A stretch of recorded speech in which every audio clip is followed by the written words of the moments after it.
Good morning students. നിലവിൽ നമ്മൾ ഇപ്പോൾ ഡിസ്കസ് ചെയ്യുന്നത് ഇൻഡേഴ്സ് 12 ഇൻകം ടാക്സ് ആയിരുന്നു. സോ ഈ ഒരു അക്കൗണ്ടിങ് സ്റ്റാൻഡേർഡിൻ്റെ ഭാഗമായിട്ടുള്ള പുതിയൊരു കോൺസെപ്റ്റാണ് നമ്മൾ ഈ ക്ലാസ്സിലൂടെ പരിചയപ്പെടുന്നത്, ഡെഫേർഡ് ടാക്സ്. നമുക്ക് പഠിക്കാനുള്ള സൗകര്യാർത്ഥം നമ്മൾ ഈ ക്ലാസ്സിനെ 4ആയിട്ട് തരംതിരിക്കുന്നുണ്ട്. First area deferred tax meaning and definition, second deferred tax liabilities, third area എന്ന് പറയുന്നത് recognition of deferred tax liability with examples, fourth deferred tax asset. So നമുക്ക് ഡെഫേർഡ് ടാക്സ് എന്താണെന്ന് പരിശോധിക്കാം. Deferred tax is difference in tax liability calculated for temporary difference between the taxable profit and accounting profit. So deferred tax എന്ന് പറയുന്നത് accounting profit പ്രകാരവും taxable profit പ്രകാരവും നമ്മൾ tax liability calculate ചെയ്യുമ്പോൾ വ്യത്യാസം വരുന്നുണ്ട്. സോ ഈ ഒരു വ്യത്യാസത്തിന് കാരണം ടെമ്പററി ഡിഫറൻസ് ആണ്. ഈ വ്യത്യാസത്തെ നമുക്ക് സിമ്പിളായിട്ട് ഡെഫേർഡ് ടാക്സ് എന്ന് പറയാം. ഈ ഡെഫേർഡ് ടാക്സിനെ നമ്മൾ 2ആയിട്ട് ക്ലാസിഫൈ ചെയ്യുന്നുണ്ട്, ഡെഫേർഡ് ടാക്സ് അസറ്റും ഡെഫേർഡ് ടാക്സ് ലയബിലിറ്റിയും. സോ അടുത്ത സബ് പോയിൻ്റായിട്ട് പറഞ്ഞിരിക്കുന്നത് ആ കാര്യങ്ങളാണ്. നമ്മൾ അടുത്ത സ്ലൈഡുകളിലൂടെ വിശദമായിട്ട് പഠിക്കുന്നുണ്ട് എന്താണ് ഡെഫേർഡ് ടാക്സ് അസറ്റ്, എന്താണ് ഡെഫേർഡ് ടാക്സ് ലയബിലിറ്റി എന്ന്. സോ അതിവിടെ എക്സ്പ്ലെയിൻ ചെയ്യുന്നില്ല. Second point, in accordance with matching concept of accounting, taxes on income are accrued in the same period as the revenue and expense to which they release, since there is a difference as per book profit and taxable profit. So second point പറയുന്നത് എന്താണെന്ന് വെച്ചാൽ, നമ്മൾ accounting profit കാണുമ്പോൾ അല്ലെങ്കിൽ accounting profit calculate ചെയ്യുമ്പോൾ use ചെയ്യുന്ന ഒരു കോൺസെപ്റ്റാണ് മേച്ചിങ് concept. മേച്ചിങ് concept പ്രകാരം പറയുന്നത് എന്താണെന്ന് വെച്ചാൽ, ഏത് വർഷമാണോ ഇൻകം ഉണ്ടായത് അത് ആ വർഷത്തെ എക്സ്പെൻസുമായിട്ട് മേച്ച് ചെയ്യണം എന്നുള്ളതാണ്. പക്ഷേ ഈ ഒരു മേച്ചിങ് കൺസെപ്റ്റ് നമ്മൾ ടാക്സ് പ്രോഫിറ്റ് കാണുമ്പോൾ യൂസ് ചെയ്യുന്നില്ല. സോ സ്വാഭാവികമായിട്ടും അവിടെ എന്താണ് ഒരു ഡിഫറൻസ് ഉണ്ടാകുന്നുണ്ട്. ഈ ഒരു ഡിഫറൻസ് മൂലമാണ് ഡെഫേർഡ് ടാക്സ് എന്ന് പറഞ്ഞ ഒരു കോൺസെപ്റ്റ് ഉരുത്തിരിഞ്ഞു വരുന്നത്. സോ ഫസ്റ്റ് സ്ലൈഡ് നമ്മൾ ഡിസ്കസ് ചെയ്ത കാര്യം ഡെഫേർഡ് ടാക്സ് എന്താണ് എന്നുള്ളതാണ്. എന്തുകൊണ്ടാണ് ഡെഫേർഡ് ടാക്സ് ഉണ്ടാവുന്നത്, ഡെഫേർഡ് ടാക്സിൻ്റെ ക്ലാസിഫിക്കേഷൻ എന്തെല്ലാം എന്നുള്ളതാണ് പഠിച്ചത്. ഒന്നുകൂടി റിവൈൻഡ് ചെയ്ത് നോക്കാം. ഡെഫേർഡ് ടാക്സ് എന്ന് പറയുന്നത് അക്കൗണ്ടിങ് പ്രോഫിറ്റ് പ്രകാരവും ടാക്സബിൾ പ്രോഫിറ്റ് പ്രകാരവും നമ്മൾ ടാക്സ് ലയബിലിറ്റി കാൽക്കുലേറ്റ് ചെയ്യുമ്പോൾ വ്യത്യാസം വരുന്നുണ്ട്. ഈ ഒരു വ്യത്യാസത്തിന് കാരണം ടെമ്പററി ഡിഫറൻസ് ആണ്. സോ ടെമ്പററി ഡിഫറൻസ് മൂലം ഉണ്ടാകുന്ന ഈ ഒരു വ്യത്യാസത്തെ ഡെഫേർഡ് ടാക്സ് എന്ന് വിശേഷിപ്പിക്കാം. ഈ ഒരു വ്യത്യാസത്തിന് കാരണമായിട്ട് പറയുന്നത്, ഒരു ഉദാഹരണം പറയുന്നത് മേച്ചിങ് കോൺസെപ്റ്റാണ്. അതായത് നമ്മൾ അക്കൗണ്ടിങ് പ്രോഫിറ്റ് കാണുമ്പോൾ മേച്ചിങ് കോൺസെപ്റ്റ് യൂസ് ചെയ്യുന്നുണ്ട്. മേച്ചിങ് കോൺസെപ്റ്റ് പറയുന്നതെന്ന് വെച്ചാൽ, ഏത് വർഷമാണോ ഇൻകം ഉണ്ടായത് ആ വർഷത്തെ ഇൻകം എക്സ്പെൻസുമായിട്ട് ആ വർഷത്തെ തന്നെ എക്സ്പെൻസുമായിട്ട് മേച്ച് ചെയ്യണമെന്നാണ്. പക്ഷേ ഈ ഒരു കോൺസെപ്റ്റ് നമ്മൾ ടാക്സിൽ, അതായത് ടാക്സ് പോയിന്റ് ഓഫ് വ്യൂവിൽ ഉപയോഗിക്കുന്നില്ല. സ്വാഭാവികമായിട്ടും അവിടെ ഒരു ഡിഫറൻസ് ഉരുത്തിരിഞ്ഞ് വരുന്നുണ്ട് എന്നുള്ളതാണ് പോയിന്റ്. കൂടാതെ ഡെഫേർഡ് ടാക്സിനെ നമ്മൾ 2ആയിട്ട് ക്ലാസിഫൈ ചെയ്യുന്നുണ്ട്, ഡെഫേർഡ് ടാക്സ് ലയബിലിറ്റിയും ഡെഫേർഡ് ടാക്സ് അസറ്റും. സോ ഇത്രയും കാര്യങ്ങൾ ഓർമ്മിച്ച് മനസ്സിൽ വെക്കുക. Next area deferred tax liability. When the accounting profit is more than the taxable profit, it mean that we pay less tax now. So deferred tax liability എന്താണെന്ന് വെച്ചാൽ, accounting profit കൂടുതലും taxable profit കുറവുമായ സന്ദർഭത്തെ നമുക്ക് deferred tax liability എന്ന് പറയാം. അപ്പോൾ നമ്മൾ സ്വാഭാവികമായിട്ടും കുറഞ്ഞ ടാക്സ് കൊടുത്താൽ മതി. കാരണം എന്താണ്, ടാക്സബിൾ പ്രോഫിറ്റ് കുറവാണ്. We have to pay more tax in future. This concept is called deferred tax liability. So deferred tax ലയബിലിറ്റീൻ്റെ ചുരുക്കം ഇതാണ്. അക്കൗണ്ടിങ് പ്രോഫിറ്റ് കൂടുതലും ടാക്സബിൾ പ്രോഫിറ്റ് കുറവുമായ സന്ദർഭമാണ് ഡെഫേർഡ് ടാക്സ് ലയബിലിറ്റി എന്ന് പറയുന്നത്. സോ സ്വാഭാവികമായിട്ടും നമ്മൾ നിലവിലുള്ള സാഹചര്യത്തിൽ കുറഞ്ഞ ടാക്സ് കൊടുത്താൽ മതി. പക്ഷേ ഫ്യൂച്ചറിൽ നമ്മൾ എന്ത് ചെയ്യണം, കൂടുതൽ ടാക്സ് പേ ചെയ്യണം എന്നുള്ളതാണ് ഡെഫേർഡ് ടാക്സിൻ്റെ കാര്യം. നമ്മളൊരു എക്സാമ്പിൾ എടുത്ത് പരിശോധിച്ച് കഴിഞ്ഞാൽ നിങ്ങൾക്ക് വ്യക്തമായിട്ട് മനസ്സിലാക്കാം. ഒരു ഉദാഹരണമാണ് പറയുന്നത്. നമ്മുടെ കമ്പനിയുടെ അക്കൗണ്ടിങ് ഇൻകം എന്ന് പറയുന്നത് 20 ലക്ഷവും ടാക്സബിൾ ഇൻകം എന്ന് പറയുന്നത് 15 ലക്ഷവുമാണ്. സോ ഈ ഒരു സാഹചര്യത്തിൽ അക്കൗണ്ടിങ് ഇൻകം കൂടുതലും ടാക്സബിൾ ഇൻകം കുറവുമാണ്. അവിടുത്തെ ടാക്സ് റേറ്റ് എന്ന് പറയുന്നത് 30%. സോ നമ്മൾ എന്ത് ചെയ്യണം, ടാക്സബിൾ അക്കൗണ്ടിങ് പ്രോഫിറ്റ് അല്ലെങ്കിൽ അക്കൗണ്ടിങ് പ്രോഫിറ്റ് കാണണം. സോ അക്കൗണ്ടിങ് പ്രോഫിറ്റ് വരിക എങ്ങനെയാണെന്ന് വെച്ചാൽ 20 ലക്ഷം ഇൻറ്റു 30/100. അതായത് അക്കൗണ്ടിങ് ഇൻകം എന്ന് പറയുന്നത് 20 ലക്ഷമാണ്, ടാക്സ് റേറ്റ് എന്ന് പറയുന്നത് 30 സോ ടാക്സബിൾ അക്കൗണ്ടിങ് പ്രോഫിറ്റ് എന്ന് പറയുന്നത് 6 ലക്ഷം. അതായത് 20 ലക്ഷം ഇൻറ്റു 30/100 6 ലക്ഷം. ടാക്സബിൾ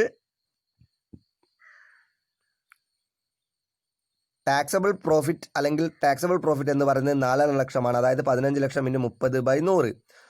സോ ഈ ഒരു സാഹചര്യത്തിൽ നമ്മൾ എന്ത് ചെയ്യുന്നുണ്ട്, 1.5 ലക്ഷം രൂപ ലാഭിക്കുന്നുണ്ട്. 1.5 ലക്ഷം രൂപ ലാഭിക്കുന്നത് എങ്ങനെയാണെന്ന് വെച്ചാൽ 6 ലക്ഷം രൂപയാണ് അക്കൗണ്ടിങ് പ്രോഫിറ്റ്, 4.5 ലക്ഷം രൂപയാണ് ടാക്സബിൾ പ്രോഫിറ്റ്.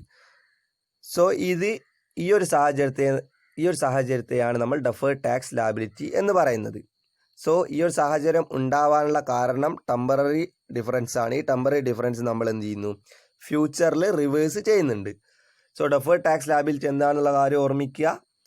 അക്കൗണ്ടിങ് പ്രോഫിറ്റ് കൂടുതലും ടാക്സബിൾ പ്രോഫിറ്റ് കുറവുമായ സന്ദർഭത്തെയാണ് ഡെഫേർഡ് ടാക്സ് ലാബിലിറ്റി എന്ന് പറയുന്നത്. ഇവിടെ ഒരു ഉദാഹരണം പറയുന്നുണ്ട്. അക്കൗണ്ടിങ് ഇൻകം 20ഉം ടാക്സബിൾ ഇൻകം 15 ലക്ഷവുമാണ്. അവിടുത്തെ ടാക്സ് റേറ്റ് എന്ന് പറയുന്നത് 30 ലക്ഷമാണ്. സോ സ്വാഭാവികമായിട്ടും നമ്മൾ എന്ത് കാണണം, അക്കൗണ്ടിങ് പ്രോഫിറ്റും കാണണം, ടാക്സബിൾ പ്രോഫിറ്റും കാണണം. അക്കൗണ്ടിങ് പ്രോഫിറ്റ് കാണുകയെന്ന് വെച്ചാൽ 20 ലക്ഷം ഇൻറ്റു 30/100 6 ലക്ഷം കിട്ടും. ടാക്സബിൾ പ്രോഫിറ്റ് എന്ന് പറയുന്നത് 15 ലക്ഷം ഇൻറ്റു 30/100 അതായത് 4 ലക്ഷം. ഇവിടെ നമുക്കൊരു 1.5 ലക്ഷം, അതായത് 6 ലക്ഷം മൈനസ് 4.5 ലക്ഷം എന്നുള്ള 1.5 ലക്ഷം നമുക്ക് എന്ത് കിട്ടുന്നുണ്ട്, ഒരു ലാഭം കിട്ടുന്നുണ്ട്. ഈ ഒരു ലാഭം ഉണ്ടാവുന്നത് എന്താണെന്ന് വെച്ചാൽ ടെമ്പററി ഡിഫറൻസ് ആണ്. പക്ഷേ ഈ ലാഭം നമ്മൾ എന്ത് ചെയ്യുന്നുണ്ട്, ഫ്യൂച്ചറിൽ റിവേഴ്സ് ചെയ്യുന്നുണ്ട്.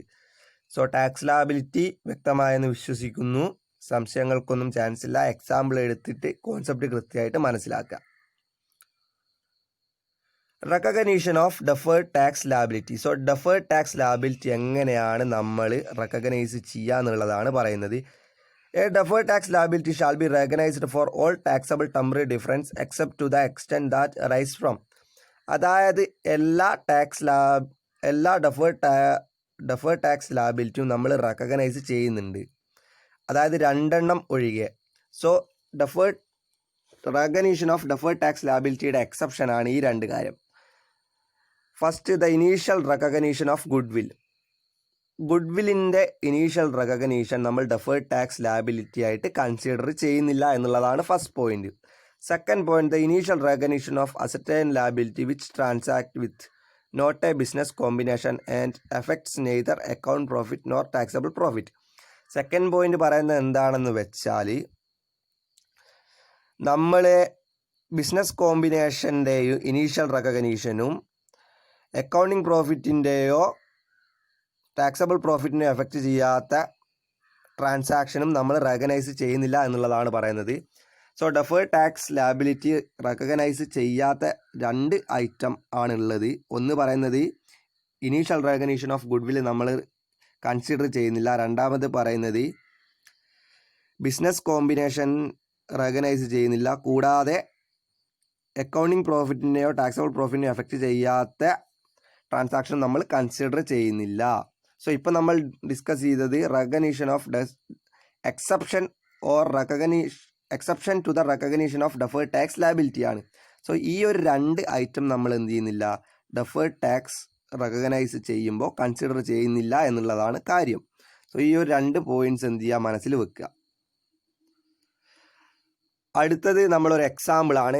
നമ്മളിപ്പോൾ പഠിച്ചത് ഡെഫേർഡ് ടാക്സ് ലാബിലിറ്റി ആണ്. ഡെഫേർഡ് ടാക്സ് ലാബിലിറ്റിയുമായിട്ട് ബന്ധപ്പെട്ട ഒരു എക്സാമ്പിളാണ് അടുത്തതായിട്ട് നമ്മൾ ഡിസ്കസ് ചെയ്യുന്നത്. An asset which cost 200 rupees having carrying amount of 140 rupees. Cumulative depreciation for tax purpose is 120 rupees and tax rate is 30%. Determine the deferred tax liability. So നമ്മൾ deferred tax liability കാണണം. അസറ്റിൻ്റെ cost 200 രൂപയാണെന്ന് പറഞ്ഞിട്ടുണ്ട്. Carrying amount 140 രൂപയാണെന്ന് പറഞ്ഞിട്ടുണ്ട്. Cumulative depreciation 120 ആണ്. Tax rate 30%. So ഈ ഒരു cost നമ്മൾ deferred tax liability ആണ് calculate ചെയ്യേണ്ടത്. So deferred tax liability calculate ചെയ്യുമ്പോൾ നമ്മൾ ഇതിനു മുമ്പ് പഠിച്ച കോൺസെപ്റ്റ് ഒന്ന് റീകോൾ ചെയ്യേണ്ടതുണ്ട്. സോ ടാക്സ് ബേസ് എന്തായിരുന്നു, നമ്മൾ ടാക്സ് എമൗണ്ട് കാണാൻ ഉപയോഗിക്കുന്ന ആ ഒരു കാൽക്കുലേഷൻ അല്ലെങ്കിൽ ആ ഒരു എമൗണ്ടിനെയാണ് നമ്മൾ ടാക്സ് ബേസ് എന്ന് പറയുന്നത്. സോ ടാക്സ് ബേസ് എങ്ങനെ കാണാം? Cost minus cumulative depreciation, cost of machinery minus cumulative depreciation കുറച്ചാൽ നമുക്ക് എന്ത് ചെയ്യാം? ടാക്സ് ബേസ് കിട്ടും. സോ കോസ്റ്റ് എന്ന് പറയുന്നത്, മെഷീനറിയുടെ കോസ്റ്റ് എന്ന് പറയുന്നത് 200 രൂപയാണ്, ക്യുമുലേറ്റീവ് ഡിപ്രീസിയേഷൻ 120 രൂപയാണ്. ക്വസ്റ്റിന് ഡയറക്റ്റ് ആയിട്ട് തന്നതാണ്. സോ 200 മൈനസ് 120, ടാക്സ് ബേസ് എന്ന് പറയുന്നത് 80 ആണ്. ടെമ്പററി ഡിഫറൻസ്, അടുത്തായിട്ട് നമ്മൾ കാണേണ്ടത് ടെമ്പററി ഡിഫറൻസ് ആണ്. ടെമ്പററി ഡിഫറൻസ് എങ്ങനെയാണ് കാണുക? Carrying amount minus tax base ആണ്. സോ ക്യാരിയിങ് എമൗണ്ട് അല്ലെങ്കിൽ ക്യാരിയിങ് കോസ്റ്റ് ക്വസ്റ്റ്യനിൽ തന്നിട്ടുണ്ട്. 140 ആണ് ക്യാരിയിങ് കോസ്റ്റ്, 60 രൂപയാ 140 ആണ് ക്യാരിയിങ് കോസ്റ്റ്, 80 രൂപ ടാക്സ് ബേസ് നമ്മൾ മുകളിൽ കാൽക്കുലേറ്റ് ചെയ്തിട്ടുണ്ട്. സോ ടെമ്പററി ഡിഫറൻസ് വരുന്നത് 60 രൂപയാണ്. ടാക്സബിൾ ടെമ്പററി ഡിഫറൻസ് എന്ന് പറയുന്നത് 60 ആണ്. സോ നമുക്ക് ഇവിടെ ടാക്സ് റേറ്റ് 30% തന്നിട്ടുണ്ട്. സോ ടെമ്പററി ഡിഫറൻസ് നമുക്ക് 60 രൂപ കിട്ടിയിട്ടുണ്ട്. 60 രൂപയുടെ 30% ആണെന്ന് പറഞ്ഞിട്ടുണ്ട് ഡെഫേർഡ് ടാക്സ് ലയബിലിറ്റി. സോ 60 × 30/100 18 ആണ് ഡെഫേർഡ് ടാക്സ് ലയബിലിറ്റി കണക്കാക്കുന്നത്.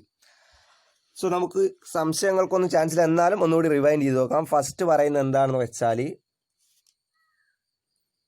ഈ ക്വസ്റ്റ്യൻ പറഞ്ഞത് നമ്മളോട് ഡെഫേർഡ് ടാക്സ് ലയബിലിറ്റി കാണാനായിരുന്നു. 200 രൂപയാണ് മെഷീൻ്റെ കോസ്റ്റ്, ഡിപ്രീസിയേഷൻ 120 രൂപ തന്നിട്ടുണ്ട്, ക്യാരിയിങ് എമൗണ്ട് 140 ആണ്, ടാക്സ് റേറ്റ് 30% എന്ന് പറഞ്ഞിട്ടുണ്ട്. സോ ഈ ക്വസ്റ്റ്യൻ നമ്മൾ എന്ത് ചെയ്യണം? ഡെഫേർഡ് ടാക്സ് ലയബിലിറ്റി കാണണം, ആദ്യം തന്നെ ടാക്സ് ബേസ് കാണാം. ടാക്സ് ബേസ് നമുക്ക് കാണാം, എല്ലാ ഇൻഫർമേഷനും കോസ്റ്റ് തന്നെയുണ്ട്. Cost 200 minus depreciation 120, tax base 80 കിട്ടുന്നു. അടുത്തായി ടെമ്പററി ഡിഫറൻസ്. ടെമ്പററി ഡിഫറൻസ് എന്ന് പറയുന്നത് ക്യാരിയിങ് എമൗണ്ടും ടാക്സ് ബേസും തമ്മിലുള്ള ഡിഫറൻസ് ആണ്. ക്യാരിയിങ് എമൗണ്ട് 140 ക്വസ്റ്റ്യൻ തന്നിട്ടുണ്ട്, ടാക്സ് ബേസ് നമ്മൾ 80 രൂപയാണെന്ന് കണ്ടുപിടിച്ചിട്ടുണ്ട്. സോ ടെമ്പററി ഡിഫറൻസ് 60 കിട്ടിയിട്ടുണ്ട്. ഇനി അടുത്തത് കാണേണ്ടത് ഡെഫേർഡ് ടാക്സ് ലയബിലിറ്റി ആണ്. ടാക്സ് റേറ്റ് 30%, അതായത് 30% ടാക്സ് സ്ലാബ് എന്ന് പറഞ്ഞിട്ടുണ്ട്. സോ 60 × 30/100 ഡെഫേർഡ് ടാക്സ് ലയബിലിറ്റി 18 രൂപ കിട്ടിയിട്ടുണ്ട്. സോ കോൺസെപ്റ്റ് മനസ്സിലായി കഴിഞ്ഞാൽ നമുക്ക് എന്താണ്, പ്രോബ്ലത്തിലൊന്നും സംശയത്തിന് ചാൻസ് ഇല്ല. കാരണം എന്ന് വെച്ചാൽ അത്രയും ചെറിയ പ്രോബ്ലമാണ്. സോ അടുത്തത് ഡെഫേർഡ് ടാക്സ് അസറ്റ്. എന്താണ് ഡെഫേർഡ് ടാക്സ് അസറ്റ് എന്നുള്ള കാര്യമാണ് നമ്മൾ പറയുന്നത്. ഡെഫേർഡ് ടാക്സ് ലയബിലിറ്റി പറഞ്ഞപ്പോൾ നമ്മൾ പറഞ്ഞ കാര്യം എന്തായിരുന്നു? അക്കൗണ്ടിങ് പ്രോഫിറ്റ് കൂടുതലും ടാക്സ് പ്രോഫിറ്റ് കുറവുമായിരുന്നു. ഏതിൽ? Deferred tax liability. സോ അതിൻ്റെ നേരെ ഓപ്പോസിറ്റുള്ള സിറ്റുവേഷനാണ് ഡെഫേർഡ് ടാക്സ് അസറ്റ് എന്ന് പറയുന്നത്. അതായത് ഡെഫേർഡ് ടാക്സ് അസറ്റിൽ അക്കൗണ്ടിങ് പ്രോഫിറ്റ് കുറവും ടാക്സബിൾ പ്രോഫിറ്റ് കൂടുതലുമാണ്. ടാക്സബിൾ പ്രോഫിറ്റ് കൂടുതലും അക്കൗണ്ടിങ് പ്രോഫിറ്റ് കുറവുമായ സാഹചര്യത്തെയാണ് നമ്മൾ ഡെഫേർഡ് ടാക്സ് അസറ്റ് എന്ന് പറയുന്നത്. അപ്പോൾ ഈ ഒരു സന്ദർഭത്തിൽ എന്ത് ചെയ്യണം? നമ്മൾ കൂടുതൽ ടാക്സ് അടയ്ക്കേണ്ടതുണ്ട്. കാരണം ടാക്സബിൾ പ്രോഫിറ്റ് എന്താണ്? കൂടുതലാണ്. പക്ഷെ അതെന്ത് ചെയ്യുന്നുണ്ട്? ഫ്യൂച്ചറിൽ റിവേഴ്സ് ചെയ്യുന്നുണ്ട് എന്നുള്ളതാണ് നിങ്ങൾ ഓർമ്മിക്കേണ്ട point. So deferred tax asset എന്താണെന്ന് വെച്ചാൽ അക്കൗണ്ടിങ് പ്രോഫിറ്റ് കുറവും ടാക്സബിൾ പ്രോഫിറ്റ് കൂടുതലുമായ സാഹചര്യത്തെയാണ് നമ്മൾ ഡെഫേർഡ് ടാക്സ് അസറ്റ് എന്ന് പറയുന്നത്. സോ ഡെഫേർഡ് ടാക്സ് അസറ്റിൻ്റെ സാഹചര്യത്തിൽ നമ്മൾ കൂടുതൽ ടാക്സ് പേ ചെയ്യേണ്ടതുണ്ട്. കാരണം ടാക്സബിൾ പ്രോഫിറ്റ് കൂടുതലാണ്. ഡെഫേർഡ് ടാക്സ് അസറ്റിൻ്റെ ഒരു എക്സാമ്പിൾ തന്നിട്ടുണ്ട്. Deferred for example accounting income എന്ന് പറയുന്നത് 10 ലക്ഷം രൂപയാണ്, ടാക്സബിൾ ഇൻകം 12 ലക്ഷം രൂപയാണ്, ടാക്സ് റേറ്റ് 30%. സോ നമ്മൾ എന്ത് ചെയ്യണം? അക്കൗണ്ടിങ് പ്രോഫിറ്റും കാണണം, ടാക്സബിൾ പ്രോഫിറ്റും കാണണം. അക്കൗണ്ടിങ് പ്രോഫിറ്റ് എന്ന് പറയുന്നത് 10 ലക്ഷം × 30/100 ആണ്. 10 ലക്ഷം × 30/100 എന്ന് പറയുമ്പോൾ 3 ലക്ഷം വരുന്നു. ടാക്സബിൾ പ്രോഫിറ്റ് എന്ന് പറയുന്നത് 12 ലക്ഷം × 30/100 ആണ്. 12 ലക്ഷം × 30/100 3,60,000 വരുന്നു. സോ സ്വാഭാവികമായിട്ട് എന്ത് ചെയ്യണം? നമ്മൾ 60,000 രൂപ അധികം ടാക്സ് പേ ചെയ്യേണ്ടതുണ്ട്. സോ ഈ ഒരു അധികം ടാക്സ് പേ ചെയ്യേണ്ടത് എന്തുകൊണ്ടാണെന്ന് വെച്ചാൽ നമ്മുടെ ടാക്സബിൾ ഇൻകം 2 ലക്ഷം രൂപ കൂടുതലായതുകൊണ്ടാണ് 60,000 രൂപ കൂടുതലായിട്ട് പേ ചെയ്യേണ്ടത്. സോ ഡെഫേർഡ് ടാക്സ് കൃത്യമായിട്ട് മനസ്സിലാക്കുക. എന്താണെന്ന് വെച്ചാൽ അക്കൗണ്ടിങ് പ്രോഫിറ്റ് കുറവും ടാക്സബിൾ പ്രോഫിറ്റും കൂടുതലാണ്. എക്സാമ്പിൾ പറയുന്നതെന്ന് വെച്ചാൽ ടാക്സബിൾ പ്രോഫിറ്റ് 12 ലക്ഷവും അക്കൗണ്ടിങ് പ്രോഫിറ്റ് 10 ലക്ഷവുമാണ്. സോ സ്വാഭാവികമായിട്ട് എന്ത് ചെയ്യണം? ഫേം 60,000 രൂപ അധികം പേ ചെയ്യണം. കാരണം ടാക്സ് റേറ്റ് എന്ന് പറയുന്നത് 30%. സോ ഈ ഒരു ഡെഫേർഡ് ടാക്സ് എന്ന് പറയുന്ന ഒരു കോൺസെപ്റ്റ് ഉണ്ടാവാനുള്ള കാരണം നേരത്തെ സൂചിപ്പിച്ചതുപോലെ അക്കൗണ്ടിങ് പോയിന്റ് ഓഫ് വ്യൂവിലും ടാക്സ് പോയിന്റ് ഓഫ് വ്യൂവിലും നമ്മൾ ഡിഫറെൻറ്റ് മെത്തേഡ്സ് അല്ലെങ്കിൽ ഡിഫറെൻറ്റ് സ്ട്രാറ്റജി ഉപയോഗിക്കുന്നത് കൊണ്ടാണ്. ഉദാഹരണമായിട്ട് നമ്മൾ ഓർമ്മിപ്പിച്ചത് ഈ മാച്ചിങ് കോൺസെപ്റ്റ് ഉണ്ട്. പിന്നെ നമ്മൾ രണ്ട് മെത്തേഡ്സിലും ഡിപ്രീസിയേഷൻ വ്യത്യസ്തമായ രീതിയിലാണ് കാൽക്കുലേറ്റ് ചെയ്യുന്നത്. സോ ഈ കാര്യങ്ങളെല്ലാം ഓർമ്മിക്കുക. സോ ഇന്നത്തെ ക്ലാസ്സിൽ നമ്മൾ ഡിസ്കസ് ചെയ്ത് ഡെഫേർഡ് ടാക്സ് എന്താണ്, ഡെഫേർഡ് ടാക്സിൻ്റെ ക്ലാസിഫിക്കേഷൻ, അതായത് deferred tax asset, deferred tax liability, അതിൻ്റെ 2 എക്സാമ്പിൾസ് പരിശോധിച്ചിട്ടുണ്ട്. പിന്നെ recognition of deferred tax liability. ഇത്രയും കാര്യങ്ങളാണ് നമ്മൾ ഡിസ്കസ് ചെയ്തത്.